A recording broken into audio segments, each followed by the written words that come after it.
Mummy, મારે તને કંઈક કહેવું છે. 20 વર્ષની મીશાએ દબાયેલા સ્વરમાં એકાંત જોઈને એની મમ્મી સાથે વાત શરૂ કરી. મમ્મી કુંદનબેન જમાનાના ખાધેલ હતા. જ્યારે શાળામાં ભણતા હતા ત્યારે એમનું ગણિત પાકું હતું. પછી વ્યવહારમાં પણ એ પાકા ગણતરીબાજ સાબિત થયા હતા. દીકરીની બોડી લેંગ્વેજ તેઓ સમજી ગયા. શું છે મિશલી, કોઈના પ્રેમમાં તો નથી ફસાઈ ગઈ ને? મીશા સમજી ગઈ કે હવે આગળ વાત કરવાનો કોઈ જ મતલબ નથી.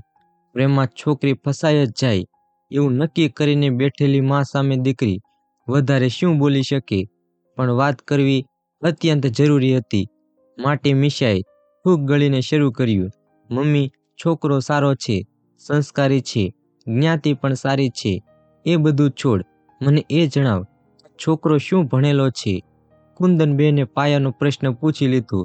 એ એન્જિનિયરિંગ કોલેજમાં ભણી રહ્યો છે. આ છેલ્લું સેમેસ્ટર છે. એના પપ્પા બિલ્ડિંગ કન્સ્ટ્રક્શનનો વ્યવસાય કરે છે. રેહાન પણ એમાં જ છે. કુંદનબેન શાક સમારવા બેઠા હતા. હાથમાં ચપ્પુ હતું.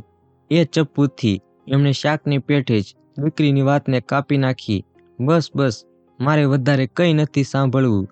તારા લગ્ન અમારે ડૉક્ટર છોકરાની સાથે જ કરવા છે. છોકરો ભલેને દેખાવમાં જરાક મોળો હોય, પણ ડૉક્ટર જ હોવો જોઈએ.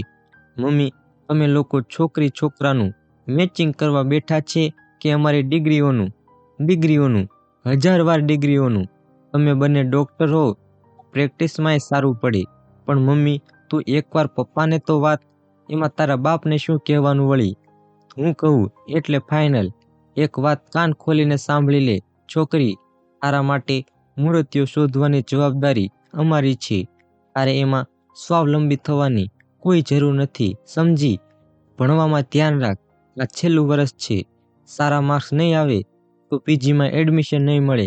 પછી આખી જિંદગી જાતે શોધેલા વરના ઈંટ, ચૂનો ને રેતીના ઢગલામાં રખડતી રહેજે. મીશા સમજી ગઈ કે મમ્મીના દિમાગની ફરતે સ્ટીલનું આવરણ રચાઈ ગયું છે. એને વિંધીને કોઈ જ વાત કે વિચાર અંદર પ્રવેશી શકશે નહીં. પપ્પા સાથે પણ આ વાતની ચર્ચા એ નહીં કરે, પોતે જ હિંમત કરવી પડશે. બીજા દિવસે સવારે એણે એક પત્ર લખીને પપ્પાના હાથમાં મૂકી દીધો. સંજયભાઈએ વાંચ્યો, પછી શાંતિથી આટલો જ જવાબ આપ્યો. બેટા, તારી મમ્મી આ બાબતમાં શું કહે છે? એ જે કહે તે ફાઇનલ. વાતનું વર્તુળ જ્યાંથી શરૂ થયું હતું તે જ બિંદુ પાસે આવીને અટકી ગયું. મીશા ચૂપચાપ એની બેગ ભરીને પાછી હોસ્ટેલમાં જવા માટે નીકળી પડી. બસમાં બેસીને કોલેજવાળા શહેરમાં પહોંચી ગઈ. રેહાન તો જાણે શ્વાસ થંભાવીને ઊભો હતો. બસમાંથી મીશા નીચે ઉતરી. એ સાથે જ એણે પૂછી લીધું, તારા ઘરે તે વાત કરી? શું કહ્યું મમ્મી પપ્પાએ? હા પાડીને? કે એમને મારો ફોટો બતાવ્યો? મારા ફેમિલી વિશે માહિતી આપી? એમણે અમારા ઘરે આવવાનું કંઈ ગોઠવ્યું કે પહેલાં મારે એમને મળવા માટે? મીશાની આંખોમાં બરફીલી ઠંડક હતી. રેહાન, મારી મમ્મીએ પહેલા જ વાક્યમાં તારા માટે ના પાડી દીધી છે. રેહાન અવાચક બની ગયું. એ માટે કારણો પણ હતા. રેહાન ખરેખર એક એલિજિબલ બેચરલ હતો. એની જ્ઞાતિમાં અને સમાજમાં એની છાપ એક તેજસ્વી, હોશિયાર અને મહત્વાકાંક્ષી યુવાન તરીકેની હતી. દેખાવમાં એ સહેજ ભીનેવાન હતો, પણ ચહેરો નમણો હોવાને કારણે એ સોહામણો લાગતો હતો. સૌથી આકર્ષક પાસું એ તેનું સ્મિત હતું. રેહાનના ચહેરા પર હંમેશા એક હૂંફાળું, મૈત્રીભર્યું સ્મિત રમતું રહેતું હતું, જે સૌ કોઈને એના પ્રત્યે આકર્ષિત કરી મૂકતું હતું. મીશા આયુર્વેદ કોલેજમાં ભણતી હતી. આમ તો એ સાવ અંતર્મુખી હતી, પણ કોણ જાણે કેમ એ રેહાનના પ્રેમમાં પડી ગઈ હતી. એમની મુલાકાત સાવ અનાયાસ રીતે થઈ હતી. પછી મોબાઈલમાં ચેટિંગ અને પછી ઈલુની શરૂઆત થઈ ગઈ હતી. બંને જણા છેલ્લા એકાદ વર્ષથી સ્ટેડી હતા. લગ્ન માટે કટિબદ્ધ હતા. રેહાનના મમ્મી પપ્પાએ તો સંમતિ જાહેર કરી દીધી હતી, પણ મીશાના ઘરેથી હા આવવાની બાકી હતી. પણ કુંદનબહેને અરમાનોના કાચ ઉપર ઇનકારનો હથોડો મારી દીધો. બે કોમળ હૈયા ચકનાચૂર થઈ ગયા. થોડા દિવસ પછી માંડ કળ વળી. બંને પ્રેમીઓએ સતલસ કરી. એક દિવસ મીશા શનિ રવિની રજામાં પાછી ઘરે ગઈ. મમ્મીની સાથે વાત કરી. મમ્મી, મારી એક વિનંતી છે. એ છોકરા સિવાયની બીજી કોઈ વાત હોય તો કહેજે. વાત તો એની જ છે મમ્મી, તો મારે નથી સાંભળવી. કુંદનબેને મોં ફેરવી લીધું. મીશાએ ધીમેથી કહ્યું, મમ્મી, તને છોકરો પસંદ નથી ને તો તું ના પાડી દેજે, પણ એકવાર એને જોયા પછી. મતલબ? કુંદનબેન ડુંગરાયા. મતલબ કે તું એને એકવાર મળતો ખરી, એ દેખાવમાં કેવો છે, વાતચીતમાં કેવો છે, એની સ્માર્ટનેસ વગેરે. મારે એમાંનું કંઈ નથી જોવું. મને એટલું કહે કે એ ડૉક્ટર છે. મીશા સતત 1.5 દિવસ સુધી મમ્મીને સમજાવતી રહી. છેવટે કુંદનબેન કૂણા પડ્યા. કૂણા એટલે બહારથી જ, અંદરથી તો એમણે નક્કી કરી લીધું હતું, આ છોકરી એટલું બધું માથું ખાય છે તો એકવાર એ છોકરાને જોઈ લઉં, પછી ના પાડવાનું તો નક્કી જ છે ને. આવા મક્કમ નિર્ધાર સાથે કુંદનબેન રેહાનને મળવા માટે તૈયાર થયા. પપ્પા સંજયભાઈએ તો કહી દીધું, પહેલાં તું જોઈ આવ મૂર્તિયાને. એકવાર તું આ પાડીશ તો પછી હું પિક્ચરમાં આવવા તૈયાર છું. મા દીકરી બસમાં બેસી ગયા. ગર્લ્સ હોસ્ટેલમાં જઈને મીશાએ રેહાનને ફોન કર્યો. મારી મમ્મી તને મળવા માંગે છે, ક્યાં ગોઠવીશું? રેહાને પૂછ્યું. ગર્લ્સ હોસ્ટેલમાં તો તને આવવાની મનાઈ છે. હું મમ્મીને લઈને તારી ઓફિસે આવું? નો પ્રોબ્લેમ, સાંજે 6 વાગે ફાવશે. મીશાએ કુંદનબેન સાથે મસલત કરી. કુંદનબેને હા પાડી દીધી, પરંતુ પછી ઉમેર્યું પણ ખરું, મિશાલી, તારે મારી સાથે આવવાનું ખરું, પણ છોકરાને હું એકલી જ મળીશ. તું મને એના બાપની ઓફિસ સુધી છોડીને પાછી વળી જજે. મારે મારી રીતે છોકરાને ચકાસવો છે. મીશા ગભરાઈ ગઈ.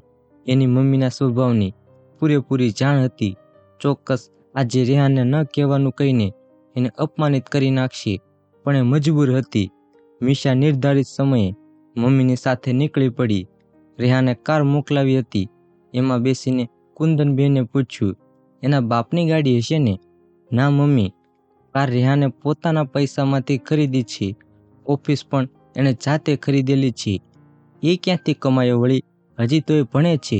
હા, પણ ભણવાની સાથે સાથે એણે નાના મોટા કામો લેવાનું એ શરૂ કરી દીધું છે. છેલ્લા 2 વર્ષથી એ જ કંઈ કમાયો, એમાંથી એણે પણ એ ડૉક્ટર તો નહીં જ ને? કુંદનબેન બોલ્યા. ઓફિસ આવી ગઈ. મમ્મીને શું સૂઝ્યું? એ દીકરીને કહ્યું, મિશાલી, આ તારી પેન મને આપ. મમ્મી, આ પેન? તારે શું કરવું છે એનું? મારે આ પેનથી તારા લેખ લખવા છે.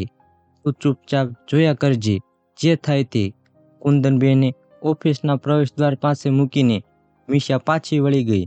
સામેના રેસ્ટોરાંમાં જઈને એપલ જ્યુસ પીવા માટે બેસી ગઈ. 1 કલાક પછી કુંદનબેન બહાર નીકળ્યા. મીશા એમને દૂરથી જોઈ શકતી હતી. એની છાતી ધડકવા લાગી. શું થયું હશે? ત્યાં જ એનો મોબાઈલ રણક્યો. સામે છેડે રેહાન હતો. મીશા ચીસ પાડવા જેવા અવાજમાં પૂછી બેઠી, રેહાન, શું થયું? મારી મમ્મીએ તને ધમકાવ્યો તો નથી ને? તારું અપમાન? ના, એવું તો કંઈ એમણે નથી કર્યું. હા, એમની ભાષા જરા કડક હતી. સવાલો કાંટાની જેમ ખૂંચે એવા હતા. પણ એ બધું તો ઠીક છે. મને એક વાત સમજાય નહીં. શું? તારી મમ્મીએ જતા જતા એમની પર્સમાંથી એક પેન કાઢીને મને ભેટમાં આપી છે. પેન સાવ સસ્તી છે, ₹100 મને સમજાતું નથી કે મારે આનો અર્થ શું સમજવો. મીશાના 32 કોઠે દીવા ઝગમગી ઉઠ્યા. Oh God, thank you so much. Rehan, તને ખબર નથી કે તારી સાથે શું થયું છે. હું મમ્મીને જાણું છું. એમને તને જે પેન આપી છે એ ₹100ની નથી, પણ એ તારા ને મારા લગ્નની કંકોત્રી છે. મમ્મીએ એ સસ્તી પેનથી આપણા ભાવિ જીવનના લેખ લખી નાખ્યા છે. ચાલ, હવે મૂકું છું. મમ્મી આવી ગઈ છે. ત્યાર પછી મિત્રો બીજી વાર્તાની શરૂઆત કરીએ તો વિડીયોને અંત સુધી જોજો. અસ્મિતા, ઓ અસ્મિતા, શું કરે છે ક્યારની? એટલી બૂમો પાડું છું પણ જવાબ પણ આપે છે. આ આજકાલના છોકરીઓથી તો તોબા, જાણે દુનિયાદારીની કશી પડી જ નથી ને. જોવા દે શું કરે છે આ ક્યારની.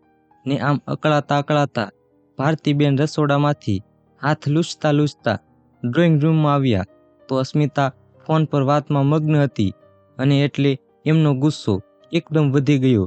આ તમને લોકોને કંઈ કામધંધો છે? ક્યારની તું ફોન કરે છે? મેં તને કેટલી બૂમ મારી, મારું તો સાંભળે છે જ કોણ? કોનો ફોન ચાલે છે ક્યારનો? આ શું? રોજ સાંજ પડે કલાક કલાક સુધી ફોન પર એવી તો તમારી શી વાતો હોય છે? કોઈનો કામનો ફોન આવે તોય મળે નહીં. બસ જાણે હા હા ને હી કામની વાત હોય તો સમજ્યા. ભારતીબેનનો તો એક શ્વાસે તેમનો આક્રોશ ઠાલવ્યા જતા હતા ને બીજી બાજુ અસ્મિતા આ આક્રોશની કોઈ પણ અસર વિના મોં પર આંગળી મૂકવાની સંજ્ઞા કરી મમ્મીને ચૂપ રહેવા કહી રહી હતી ને આખરે આટલા આક્રોશ છતાંય કશી જ અસર અસ્મિતાને ન થવાથી ધૂંધવાતા ભારતીબેન પાછા રસોડામાં ચાલી ગયા અને બબડવા લાગ્યા. આટલી મોટી થઈ પણ છે કોઈની જાતની જવાબદારીનું ભાન? સવારે હું જમવા બેસતી હતી ત્યારે કહ્યું કે અસ્મિતા જરા 2 રોટલી ગરમ ઉતારી આપજે, તો ફટ લઈને કહી દીધું મમ્મી મને ટાઈમ નથી, મારે હજી વાંચવાનું બહુ બાકી છે ને આ હવે જુઓ હવે ટાઈમ નથી બગડતો, પૂરી 25 મિનિટથી આ ફોન ચાલે છે. આ આજકાલના છોકરાઓથી તો તોબા, શું કરશે આ લોકો? શી ખબર શું લીલું વાળશે? હું તો રાત દિવસ એ ચિંતામાં જ અડધી થઈ જાઉં છું. શાની ચિંતામાં અડધા થઈ જાવ છો ભારતીબેન? કેમ આજે આટલા બધા અકળાયેલા છો? પડોશમાં રહેતા મિતાબેને અચાનક પ્રવેશતા જ પૂછ્યું અને ભારતીબેને પ્રયત્નપૂર્વક સ્વસ્થતા પ્રાપ્ત કરતા ફીકું હાસ્ય કરતા મિતાબેનને આવકારતા કહ્યું, આવો આવો મિતાબેન, શું ખબર છે? કેમ 3-4 દિવસથી જરાય દેખાયા નહોતા? કંઈ બહારગામ ગયા હતા કે શું? ના રે, પણ જરા કામમાં પડી ગઈ હતી. કેમ કોઈ માંદું સાંજું હતું કે પછી કોઈ મહેમાન પરાણા હતા? ને વળી તમારે તો પુનિતા ભણી રહી છે, એણે તો ઘરનો બધોય ભાર ઉપાડી લીધો છે. તમે તો નસીબદાર છો. કંઈ મારા જેવું ઓછું છે? ભારતીબેન, એ તો આપણો વળિયો સ્વભાવ એવો છે, આપણને હંમેશા પારકે ભાણે જ મોટા લાડવા લાગે છે. પણ આ મને કેટલી ચિંતા છે એની તમને ક્યાં ખબર છે? સાચું કહું, રાત પડીએ ઊંઘે નથી આવતી. કેમ આવું કહો છો? ત્યારે શું કહું? આ પુનિતાને 27મું બેઠું, પણ જુઓ ને હજી ક્યાં ઠેકાણું પડે છે. આ છેલ્લા 3 દિવસથી એ જ તો ચાલતું હતું. 4 છોકરા બતાવ્યા, પણ ક્યાંક તો છોકરો હા કહે તો પુનિતા ના કહે, ને પુનિતાએ વળી માંડ એક છોકરાને પસંદ કર્યો તો સામેવાળાએ જવાબ આપ્યો હમણાં છોકરો ના કહે છે. મને તો એવો ગુસ્સો આવી ગયો કે તો પછી મોટે ઉપાડે જોવા શું કામ આવ્યા હતા? એમાં આટલા બધા આકળા શું થઈ જાવ છો મિતાબેન? એમાં બિચારી પુનિતા શું કરે? તમારી પુનિતા તો 17 છે, ક્યાંય કશું કહેવા પણ નથી. ગ્રેજ્યુએટ થઈ છે, દેખાવમાં પણ સારી છે ને ઘરકામમાંય બિચારી કેટલી હોશિયાર છે. એ તો બધી નસીબની લેણદેણ છે. જ્યાં લેખ લખાયા હોય ત્યાં જ થાય. આપણે પ્રયત્નો કરીને મરી જઈએ, પણ નસીબ જાગે છે ત્યારે આંખના પલકારામાં ક્યાંકથી ક્યાં ગોઠવાઈ જાય છે એ ખબર નથી પડતી. ધીરજ રાખો, સૌ સારાવાના થશે. દીકરીઓ પણ એમના નસીબ લઈને જ આવે છે ને ભારતીબેન? આ બધું બોલવું સહેલું છે, પણ સહન કરવું ઘણું મુશ્કેલ છે. મારો એક એક દિવસ કેવો જાય છે એ તો મને જ ખબર છે. રાત દિવસ મને ચિંતા કોરી ખાય છે કે ક્યારે પુનિતાનું ઠેકાણું પડશે. ને એ અકળામણમાં કાલે મારાથી તો પુનિતાને કહેવાઈ ગયું. આના કરતાં તો કોલેજમાં ભણતી હતી ત્યારે કોઈક સારે છોકરે પસંદ કરી લીધો હોત તોય સારું હોત, ને ત્યારે ના કર્યો તો કંઈ નહીં, પણ હવે તો શોધી કાઢ. ને કોઈ દિવસ મારી સામું એક શબ્દ પણ ન બોલનાર પુનિતા રડમસ થઈને બોલી ઉઠી, મમ્મી હવે હું ક્યાં છોકરે શોધવા જાઉં? કોલેજમાં ભણતી હતી ત્યારે કોઈ છોકરા સાથે બોલું કે એની સાથે ફોનમાં વાત કરું તો તું મને સખત ધમકાવી નાખતી. એ ક્યારે કોઈ છોકરા સાથે મને સામાન્ય દોસ્તી પણ કરવા દીધી છે ખરી મમ્મી? ને તે ધ્રુસકે રડી પડી ને ત્યારે જ મને સમજાયું કે આ આપણી કેટલી મોટી ભૂલ છે.